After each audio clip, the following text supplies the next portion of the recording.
주신 하나님의 말씀은 사무엘하 2장 11절부터 32절입니다.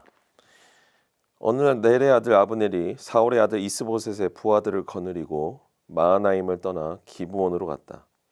스루야의 아들 요압도 다윗의 부하들을 거느리고 나서서 두 장군이 기브온 연못을 사이에 두고 서로 맞붙게 되었다.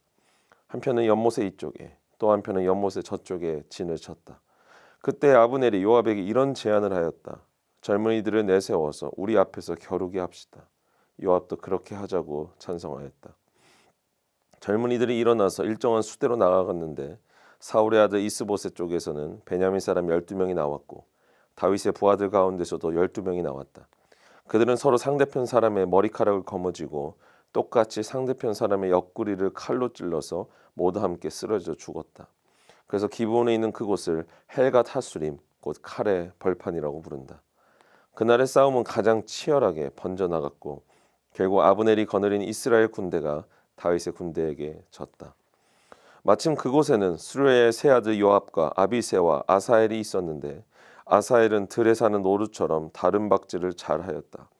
아사엘이 아브넬을 뒤쫓기 시작하여 오른쪽으로나 왼쪽으로 빗나가지 않냐고 아브넬만을 바싹 뒤쫓았다. 아브넬이 뒤를 돌아보면서 아사엘 바로 너였구나 하고 말하니 아사엘이 그래 바로 나다 하고 말하였다. 그러자 아브넬이 그를 타일렀다. 나를 그만 뒤쫓고 돌아서서 가거라. 여기 나의 좌우에 있는 젊은이나 한 사람 붙잡아서 그의 군복을 벗겨 가지고 가거라. 그러나 아사엘은 그가 뒤쫓던 길에서 물러가려고 하지 않았다. 아브넬이 다시 한번 아사엘을 타일렀다. 너는 나를 그만 뒤쫓고 물러가거라. 내가 너를 쳐 죽여서 너를 땅바닥에 쓰러뜨려야 할 까닭이 없지 않느냐. 내가 너를 죽이고 어떻게 너의 형 요압을 보겠느냐. 그런데도 아사엘이 물러가기를 거절하니 아브넬이 창 끝으로 아사엘의 배를 찔렀다. 창이 그의 등을 뚫고 나왔으며 그는 그 자리에서 쓰러져 죽었다. 아사엘을 따르던 사람들이 그가 쓰러진 곳에 이르러서 모두 멈추어 섰다. 그러나 나머지 두 형제 요압과 아비새는 아브넬을 계속 뒤쫓았다. 그들이 기브온 광야로 들어가는 길가에 기아 건너쪽에 있는 암마 언덕에 이르렀을 때에 날이 저물었다. 그때 아브넬을 따르는 베냐민 족속의 군인들은 언덕 위에서 아브넬을 호위하고 버티었다. 거기에서 아브넬이 요압에게 휴전을 제의하였다. 우리가 언제까지 이렇게 싸워야 하겠소? 이렇게 싸우다가는 마침내 우리 둘 다 비참하게 망하고 말지 않겠소? 우리가 얼마나 더 기다려야 장군이 장군의 부하들에게 동족을 추격하지 말고 돌아가라고 명령하겠소? 요압이 대답하였다. 하나님의 살아계심을 두고 맹세하오. 장군이 이런 제안을 하지 않으셨으면 내 군대가 내일 아침까지 추격을 해서 장군을 잡았을 것이요. 요압이 나팔을 부니 모든 군인이 멈추어 섰다. 그들은 더 이상 이스라엘을 추격하지 않고 더 이상 그들과 싸우지 않았다. 아브넬과 그의 부하들이 그날 밤이 새도록 아라바를 지나갔다. 그들은 요단강을 건너고 비들은 온 땅을 거쳐서 마하나임에 이르렀다. 요압도 아브넬을 뒤쫓던 길에서 돌아와서 군인들을 점호하여 보니 다윗의 부하 가운데서 19명이 없고 아사엘도 없었다. 그러나 다윗의 부하들은 아브넬의 부하 가운데서 베냐민과 아브넬 군인을 360명이나 쳐 죽였다. 요압과 그 부하들은 아사엘의 주검을 메어다가 그의 아버지가 묻혀있는 베들레헴의 무덤에 장사하였다. 그리고 그들이 밤이 새도록 걸어서 헤브론에 이르렀을 때 아침 해가 떠올랐다. 사울 왕이 죽고 나서 다윗과 사울의 전쟁은 사울의 아들 이스보셋과 사울의 군대 사령관이었던 아브넬과의 전쟁으로 바뀌게 됩니다. 그러나 사울 왕이 죽었기에 사울 왕의 군대는 이미 사기가 꺾여 있는 상태였습니다. 그런 상황 가운데 다윗의 군대는 그런 사울 왕의 군대를 무찌르기 위해 끊임없이 나아갑니다. 이때 스루야의 세 아들 요압, 아사엘, 아비새가 아브넬과 전쟁을 치르게 됩니다. 우리가 여기서 한 가지 알아야 할 것이 있는데 스루야의 세 아들이 소개될 때 스루야는 아버지가 아닌 그들의 어머니였다는 것입니다. 유대인의 관습에 따르면 보통 자녀들을 소개할 때 아버지의 이름을 먼저 소개하고 그의 자녀들을 소개하는 것이 자연스러운 그들의 문화였습니다. 그런데 스루야는 아버지가 아닌 그들의 어머니였어요. 왜 성경은 유대 문화의 관습을 따르지 않고 어머니의 이름을 이야기했을까요? 많은 학자들이 이야기하길 그 이유를 두 가지로 소개하고 있습니다.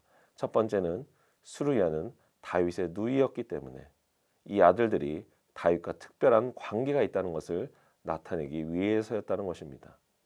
두 번째는 수르야가 특별한 여인으로 무예가 매우 출중했는데 그 아들들의 용맹함을 설명하기 위해서 아버지가 아닌 어머니를 상징적으로 나타냈다는 것입니다.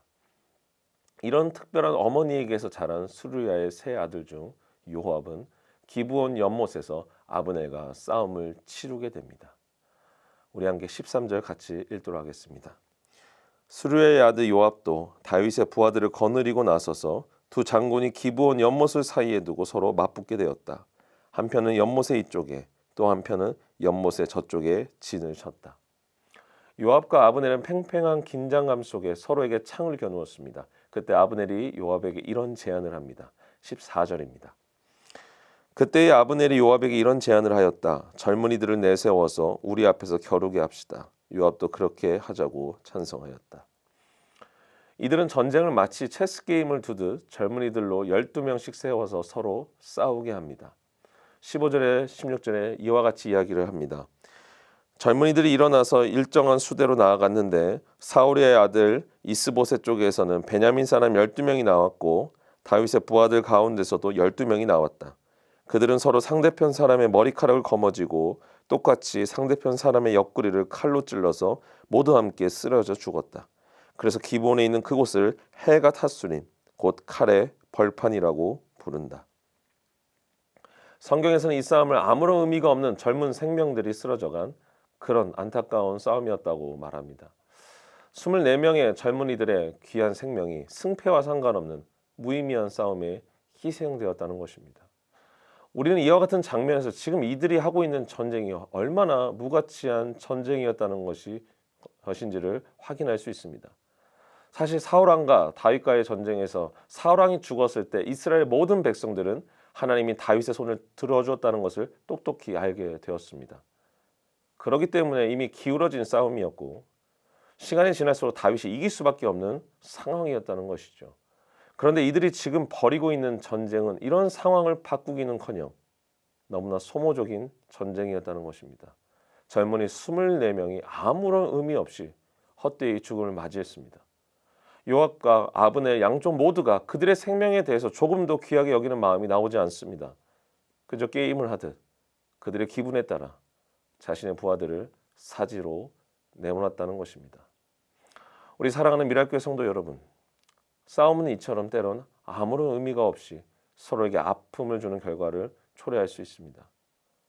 다윗도 그것을 알았기에 사울과의 직접적인 전쟁은 가급적 피하면서 하나님의 도우심을 구했던 것입니다. 그러나 이미 이스라엘 안에는 서로를 향한 증오와 미움의 칼날이 서로를 향하게 되었습니다. 그리고 그 결말은 그들의 자녀들의 생명을 앗아가는 끔찍한 고통과 아픔으로 이어졌다는 것입니다. 우리가 이 부분을 더 확인할 수 있는 본문이 있는데 요압과 아브넬의 전쟁 이후에 아사헬이 아브넬과 싸우는 장면에서 우리는 이것을 확인할 수 있습니다. 22절, 23절을 함께 읽도록 하겠습니다. 아브넬이 다시 한번 아사헬을 타일렀다. 너는 나를 그만 뒤쫓고 물러가거라. 내가 너를 쳐 죽여서 너를 땅바닥에 쓰러뜨려야 할 까닭이 없지 않느냐. 내가 너를 죽이고 어떻게 너의 형 요압을 보겠느냐. 그런데도 아사헬이 물러가기를 거절하니 아브넬이 창 끝으로 아사헬의 배를 찔렀다. 창이 그의 등을 뚫고 나왔으며 그는 그 자리에서 쓰러져 죽었다. 아사헬을 따르던 사람들이 그가 쓰러진 곳에 이르러서 모두 멈추어 섰다. 아브넬은 아사헬을 죽일 마음이 없었습니다. 왜냐하면 이미 그들은 서로를 잘 알고 있는 사람들이었기 때문입니다. 그런데도 그들은 미움과 증오에 휩싸여 서로를 향해 칼을 겨누었고 그 끝은 아사헬의 죽음으로 끝이 난 것이죠. 너무나 가슴 아프게도 수르야는 전쟁에서 자신의 아들을 잃어버리게 된 것입니다. 아니 이스라엘의 모든 어미들이 자신의 아들들을 이런 전쟁에서 잃어버리게 되었다는 것입니다. 그들의 싸움에는 승자도 패자도 없었습니다. 오직 아픔만이 그들에게 남아 그들의 마음을 괴롭힐 뿐이었습니다.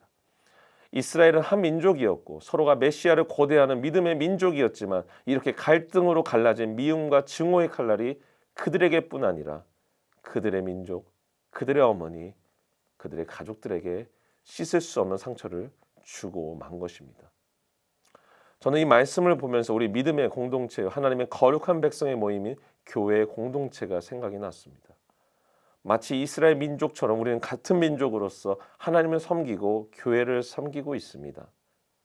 그러다 보니 다양한 사람들이 모인 곳이기에 갈등이 있고 다툼이 일어나는 것은 너무나 자연스러운 일이죠. 그러나 그 다툼과 갈등이 싸움으로 번져 서로를 향한 비난과 증오로 바뀌게 될 때 그 싸움의 결말은 결국 서로가 파멸로 가는 길임을 우리는 알아야 합니다. 그래서 예수님이 이와 같은 결말을 아시기에 우리들에게 이런 말씀을 전해 주셨습니다. 마태복음 26장 52절에서 예수님께서 베드로에게 이렇게 말씀하십니다.